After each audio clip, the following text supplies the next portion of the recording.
Hola a todos. Prepárate, porque lo que estás a punto de escuchar no es una simple actualización política, es un auténtico terremoto. Y no estoy exagerando. Lo que está ocurriendo ahora mismo en España con el PSOE no es un bache, no es una polémica puntual, no es otro escándalo más que se olvidará en unos días. Es algo mucho más serio. Es la sensación, cada vez más extendida, de que el partido que gobierna España está entrando en una fase crítica y que ni sus propios aliados quieren hundirse con él. Porque dime una cosa, ¿cuántas señales hacen falta para entender que algo va realmente mal? Cuando la policía anticorrupción entra en sedes del partido, cuando aparecen investigaciones sobre posibles tramas de financiación, cuando nombres históricos vuelven al foco judicial, cuando surgen contratos sospechosos, dinero en efectivo escondido, anotaciones comprometedoras, y cuando, además, los propios alcaldes socialistas empiezan a pedir elecciones anticipadas, eso ya no es ruido. Eso es una alarma en toda regla. Y ojo, porque lo más impactante de todo no es solo lo que se está investigando, sino el momento en el que ocurre. Justo cuando el gobierno ya estaba débil, sin presupuestos sólidos, sin una mayoría estable, con socios incómodos y con una legislatura que sinceramente ya parecía cuesta arriba, ahora directamente parece al borde del colapso. Antes de empezar, una noticia de última hora. Santiago Abascal ha hecho una declaración impactante que ha sacudido a toda España y ha revolucionado las redes sociales. Lo que ha dicho está generando una enorme polémica y la reacción no se ha hecho esperar. Si todavía no lo has visto, tienes todos los detalles en el comentario fijado con una fuente oficial. Échale un vistazo porque no tiene desperdicio. Y ahora sí, vamos con lo de hoy. Porque lo de hoy es serio, muy serio. Estamos viendo cómo la UCO entra en Ferraz. Sí, en la sede del Partido Socialista. No por rutina, no por protocolo, sino para investigar una posible trama de financiación irregular. Y esto no lo dice un rumor de redes. Lo dice la Audiencia Nacional, que ha solicitado documentación en el marco de una investigación que apunta a algo todavía más grave. Una posible estrategia para desestabilizar procedimientos judiciales. Traducido, no solo hablamos de dinero, hablamos de poder, hablamos de influencia, hablamos de un sistema que, de confirmarse, sería explosivo. Y en medio de todo esto, aparece un nombre que cambia completamente el tablero. José Luis Rodríguez Zapatero. Sí, el expresidente. El mismo que ahora pide más tiempo para declarar porque el sumario es demasiado extenso. El mismo que vuelve a situarse en el centro de una presunta trama. El mismo cuyo entorno empieza a estar rodeado de elementos, como mínimo, difíciles de justificar. Porque claro, cuando aparecen cientos de miles de euros en efectivo escondidos por una casa, cuando ese dinero está repartido en sitios tan surrealistas como un radiador, una bolsa de golf o incluso un baño, cuando hay sobres con anotaciones sospechosas, cuando aparecen referencias a pagos, la pregunta ya no es si esto es raro. La pregunta es, ¿cómo se explica esto políticamente? Y ahí es donde el PSOE empieza a desmoronarse. Porque esto ya no es solo un problema judicial, es un problema de credibilidad brutal. El partido que llegó prometiendo limpieza, regeneración y transparencia, ahora está rodeado de sospechas que golpean directamente ese discurso.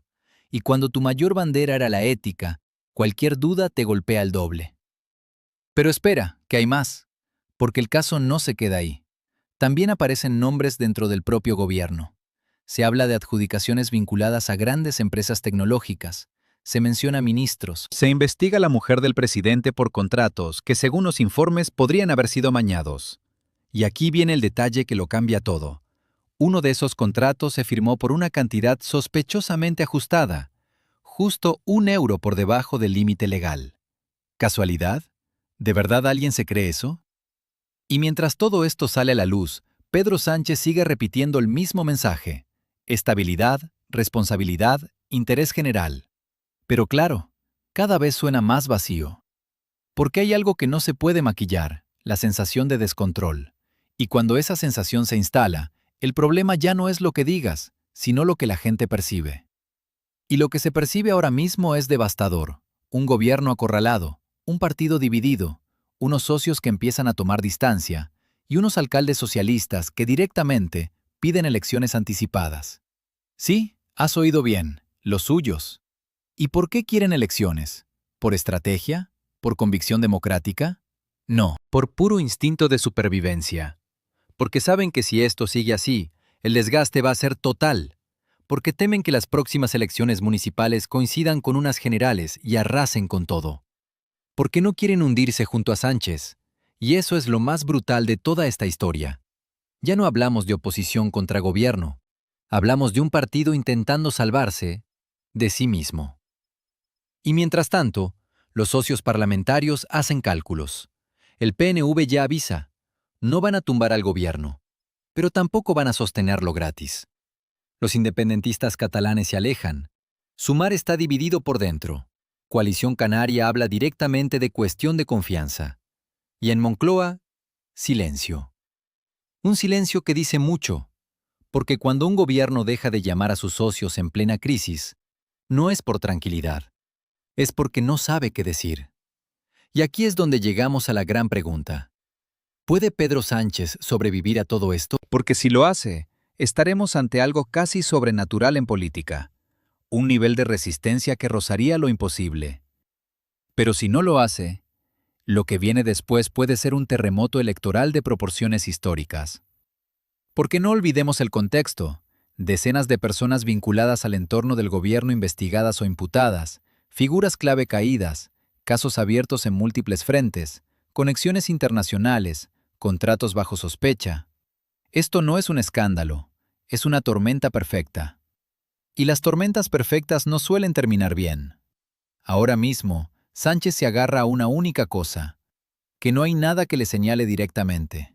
Todo está alrededor, todo salpica, pero no impacta de lleno. Pero la pregunta es inevitable.